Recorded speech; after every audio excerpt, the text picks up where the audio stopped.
जय श्री राम दोस्तों। तो चलिए आज हम पढ़ते हैं भगवद गीता। जैसा कि मैंने नव वर्ष की शुरुआत में ये बात कहा था कि मैं भगवद गीता इस साल के अंत होने से पहले ख़त्म कर दूंगी जितने भी अध्याय हैं। तो आज मेरा पहले अध्याय का पहला दिन है। तो चलिए इस पढ़ते हैं भगवद गीता। ओम कृष्णाय वासुदेवाय हरये परमात्मने प्रणतः क्लेशनाशाय गोविंदाय नमो नमः। धृतराष्ट्र ने कहा, हे संजय, धर्म भूमि कुरुक्षेत्र में युद्ध की इच्छा से एकत्र हुए मेरे तथा पांडवों के पुत्रों ने क्या किया। तात्पर्य, भगवद गीता एक बहुपठित आस्तिक विज्ञान है। यह संजय से पूछ रहे हैं धृतराष्ट्र जी।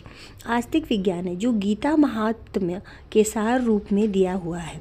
इसमें यह उल्लेख है कि मनुष्य को चाहिए कि वह श्री कृष्ण के भक्त की सहायता से संवीक्षण करते हुए भगवद गीता का अध्ययन करे और स्वार्थ प्रेरित व्याख्याओं के बिना उसे समझने का प्रयास करे।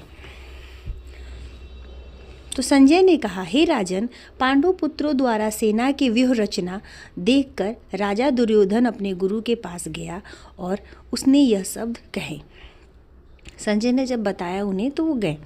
फिर, हे आचार्य, पांडु पुत्रों की विशाल सेना को देखें जिसे आपके बुद्धिमान शिष्य द्रुपद के पुत्र ने इतने कौशल से व्यवस्थित किया है।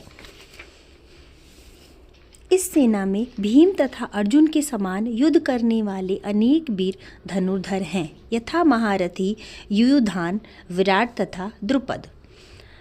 इनके साथ ही दृष्टकेतु, चेकितान, काशीराज, पुरुजीत, कुंती भोज तथा शैव्य जैसे महान शक्तिशाली योद्धा भी हैं।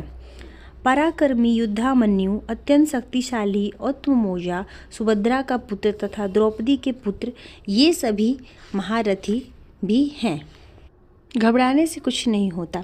जिस प्रकार मनुष्य पुराने वस्त्रों को त्याग कर नए वस्त्र धारण करता है, उसी प्रकार आत्मा पुराने तथा व्यर्थ के शरीरों को त्याग कर नवीन भौतिक शरीर धारण करती है। प्रत्येक व्यक्ति इस भौतिक शरीर रूपी रथ पर आरूढ़ है और बुद्धि इसका सारथी है। मन लगाम है तथा इंद्रियां घोड़े हैं। इस प्रकार मन तथा इंद्रियों की संगति से यह आत्मा सुख या दुख का भोगता है। संसार के सारे भौतिक कार्यकलाप प्रकृति के 3 गुणों के अधीन संपन्न होते हैं। यद्यपि प्रकृति के 3 गुण परमेश्वर कृष्ण से अद्भुत है, फिर भी भगवान कृष्ण उनके अधीन नहीं होते। कम बुद्धि वाले व्यक्ति देवताओं से अनुग्रह पाने की आशा करते हैं और ऐसी वस्तुएं प्राप्त करते हैं जो अस्थायी होती हैं और मृत्यु के समय समाप्त हो जाती है। कल मिलते हैं।